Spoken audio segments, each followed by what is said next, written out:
Hey YouTube, Mochismo Eugene. I'm just gonna have a little talk with you guys on exit strategy. I'm actually relaxing in a hot bubble bath, and I figured if I didn't get this video out now, I wouldn't, because I'd probably end up going to bed. And I got figuring, well, hey, why not be relaxed, kill two birds with one stone, like they say, whatever that means. The title of this video is going to be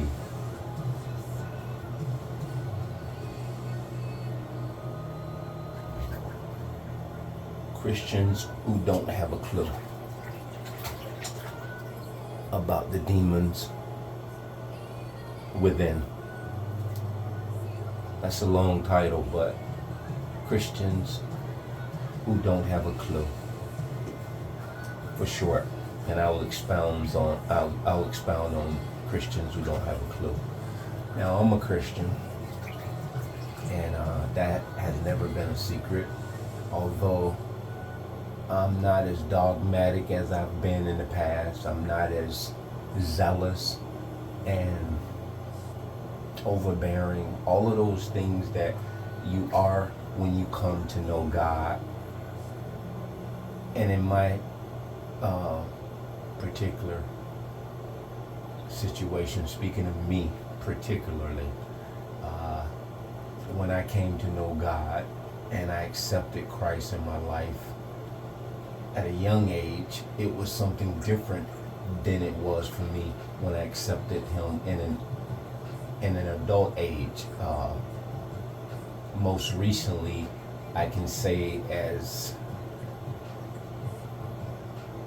late as 2000, I would say 98, 97, 98, prior to going to prison. And actually, as I was in prison, I actually had experiences with God in my life that I had never experienced before. Undeniable experiences. And I'm going to break down what I'm saying to you.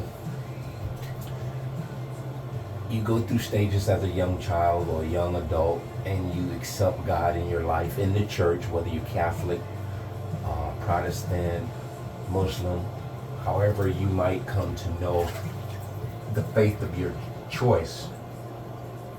And you become an adult, and I'm going to tell you the honest to God truth. You find out sooner than not that the doctrine that man perpetuates, using the doctrine in front of him, is totally contrary to one another. Now, to break that down into a simpler understanding, and just to keep it street with you and straight with you, the illusion that has been presented to all of us across the board, and I'm going to show you case in point. It doesn't matter what faith you embrace, even if you're supposedly an atheist. Let's just use that as an example as well. Let's throw that in the pot. After your experience with a narcissist, nothing you have ever heard in any of those faiths prepared you for what you experienced by way of a narcissist. Nor was any of these faiths forthcoming and deliberate about this dark entity. And I'm going to show you why. Because I believe, as the good book says, he has hidden his truths with some of us, and he has revealed them to babies. And what he means by babes, people who have a childlike acceptance, a childlike comprehension, someone who doesn't complicate their understanding and comprehension. If you tell a child something and you teach a child something, a child will almost mimic what you do verbatimly, whether physically, verbally, or any other way. They don't question it. Why are you telling me this? I feel like you got something up your sleeve. They don't doubt it. And this is why the good book says, unless you come to me as a child, you can in no ways enter or inherit the kingdom of God. Me as a believer today in 2023, I'm not waiting on an inheritance of the kingdom of God. If you've escaped a narcissist, my light went out, sorry. It's on a timer. If you've escaped a narcissistic abusive relationship in any form, family, romantic, job, business partner, you name it, church, you have truly been spared by the hand of God. There is no other way you can explain it. And why I picked this topic today, the church, Christians have no idea, the ones who are in the church per se. I see a lot of us on YouTube, some of which have content, they're content creators, they're doing church at home, but that's just an extension of they've just brought the corrupt church to their living room. Not all, but most of them. And I'll show you why. They get into these kundalini spirits and start yicking and yakking and talking a lot of this frivolousness that is all too common and all too reminiscent of what I walked away with or walked away from in the four walls of the pathetic, sadistic, satanic church. These groupings, after you come out of a narcissistic abusive relationship, you have eyes like a lot of people wish they had. They are unique in and of themselves. They are spiritually unique. And whether you're accepting God, Christ, or whatever you believe you are at a point in your life you want to accept in the form of God, and in this case with me, God of the Bible, I won't shortchange myself or anybody who listens to me. If you are hesitant to embrace the God of the Bible, don't be. Now you noticed I said I walked away from the church. If you get into that book, you'll understand why this brother, being still yet a Christian, whose faith is stronger than it ever could have been, now that I'm out of that hellhole. Give this book a chance. Man has corrupted the whole idea of who God is. You're living proof that if you're listening to me, He has touched your life in a major way. Gratitude, humility, and all of those other things, meekness, they will bring you closer and closer to understanding who God is with regards to the Bible, and He will show Himself real to you. If you don't have enough evidence by way of escaping this narcissistic abusive relationship, the church has no idea. It's just a title.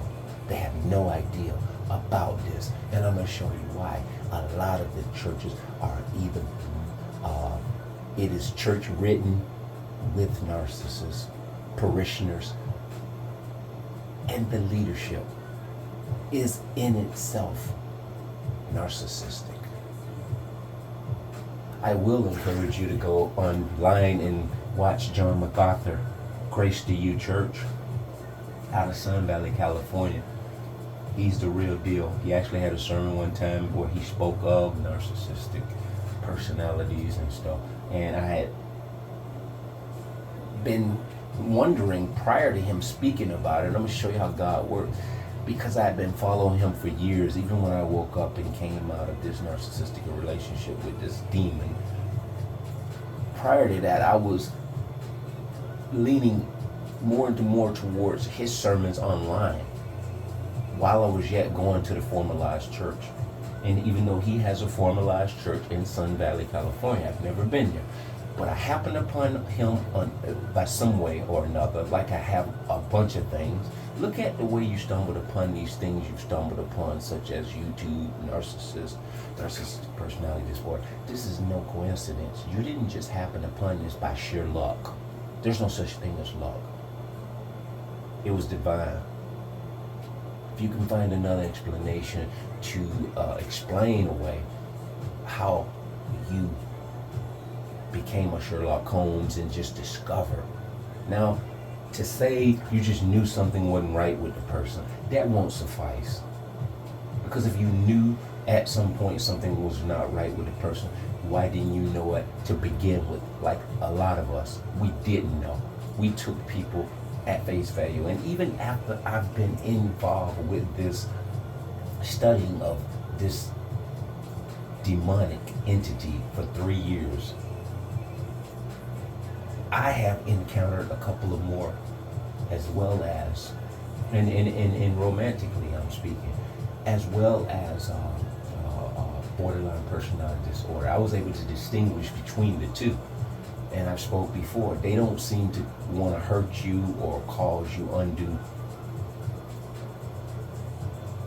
suffering and pain and smearing and all of that.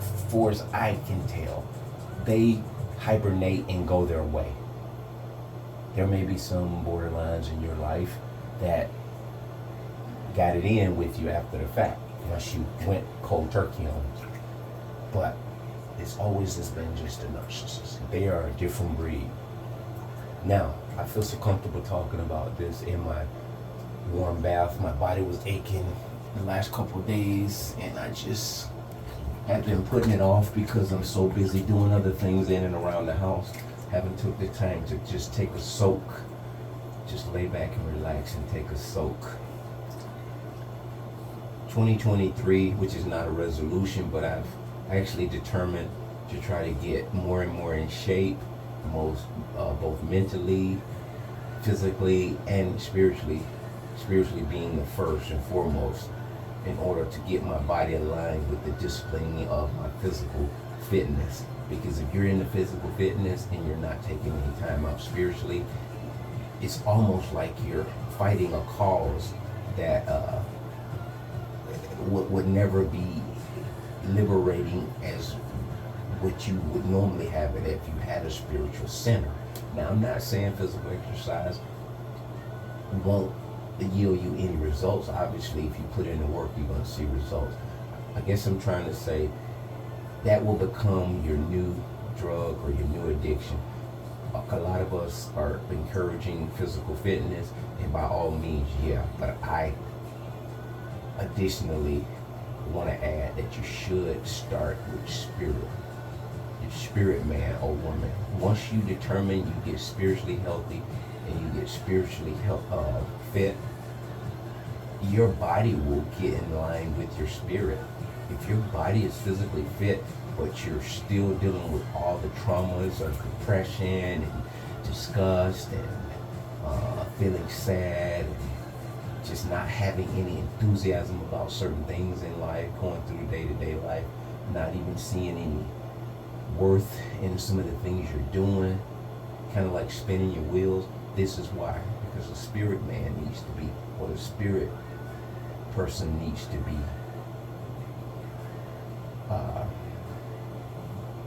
rebooted. You need to plug back into your spirit. And if you don't have a spiritual life, I would encourage you to adopt a spiritual life. If you just want to do meditation, there's meditations with not really vocal sounds, but they're musical sounds like the harp, the air instruments. You just pick something on the internet, YouTube, or even I found for me a lot of times I'll actually go on like the sounds, the machine you used to go buy, and it made like ocean sounds, it could make raindrop sounds. you could do that in the backdrop while you meditate. And you close your eyes, even in a warm bath like I'm at right now. And just close your eyes and meditate and think somber thoughts, think clean thoughts, think pure thoughts. Think of the happiness that you want and the happiness that you're working towards now that you're past this situation or you're out of the situation with the narc. You have to determine this for yourself. The YouTube videos alone are not going to do it by themselves. A lot of the sharper YouTube content creators here talking about narcissism, they will tell you time and time again, get out in nature, go for walks. Even if you're not the type of person like to be outside for a long walk, walk around your house, walk through the woods. If you don't have any woods, preferably it should be wilderness. It should be like a privacy, like woods, where you don't see people. You can just get off to yourself. And if you don't have the luxury of being off to yourself and it's an open park, sometimes you can find a space off to yourself, off to a distance, and you just find that little tranquil spot and you just sit there and you admire nature. And this will recharge you. Everyone on here that does it, it works for me. I don't get out enough myself, but I find my center in a lot of other things, you know. But find what works for you. And this is that topic. Christians have no clue. This subject of narcissism, they will never ever hear in the church. Don't expect it, don't look for it. And if you're aware of what it is, I wouldn't go beating a dead horse in the church, trying to get your friends or your girlfriend in the church or your man friend in the church, the pastor, the deacon. Don't encourage them or persist them to become aware of it or teach on it. This is a well-guarded secret in our world. It's well guarded. And what I mean by that, it's so guarded that even when it's spoken about,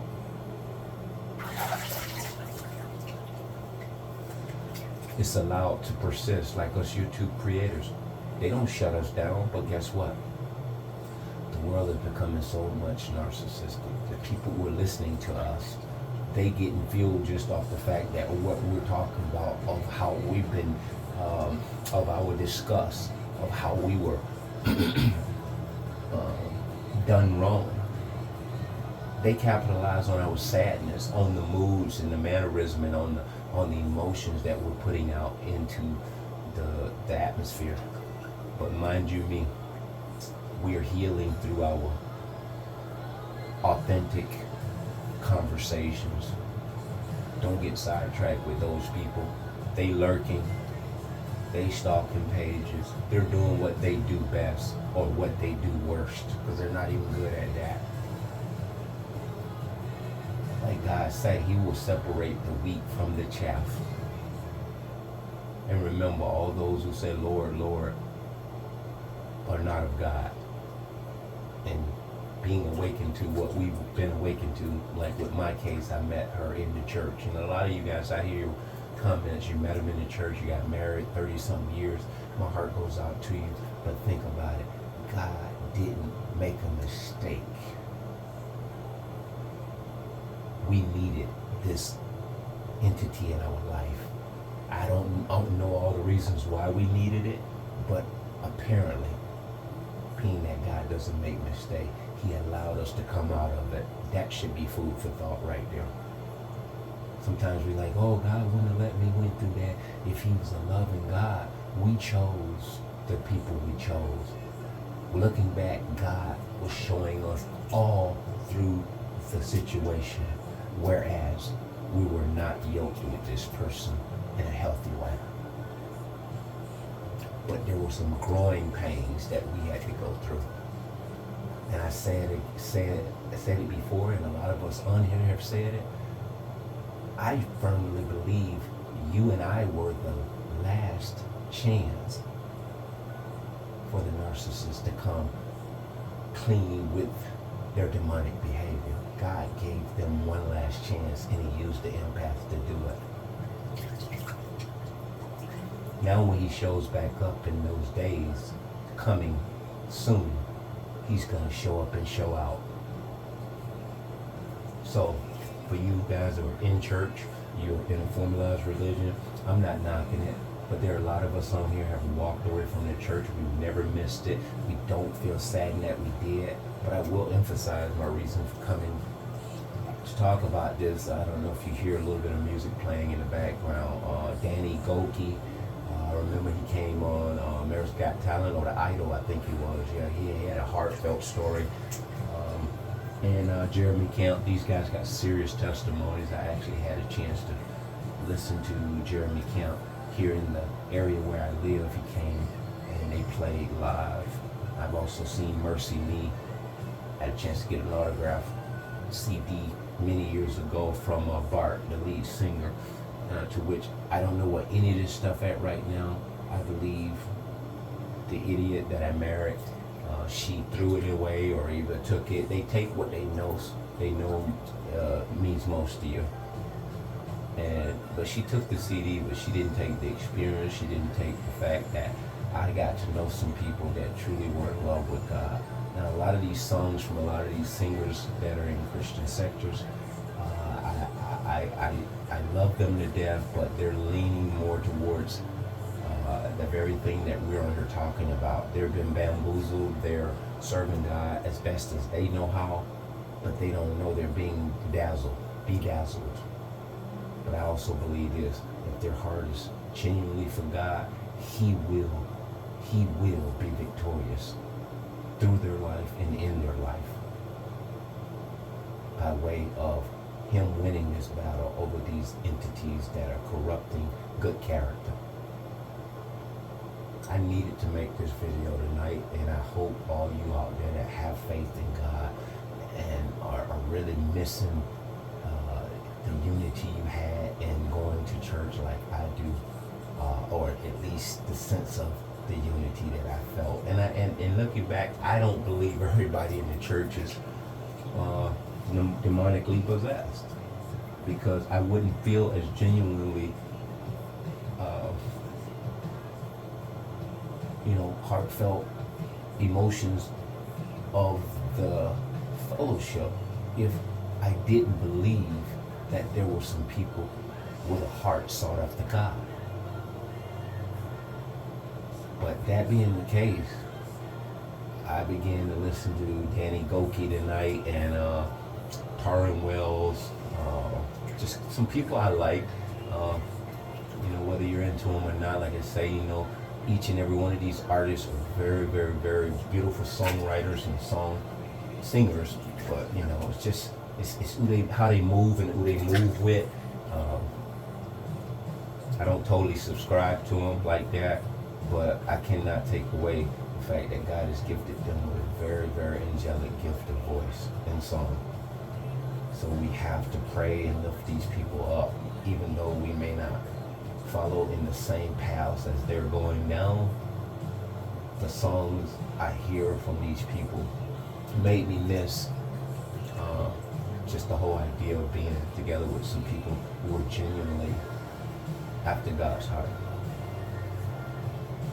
And it's okay to miss that kind of thing, but don't recklessly desire to go back to the hell that you've been saved from.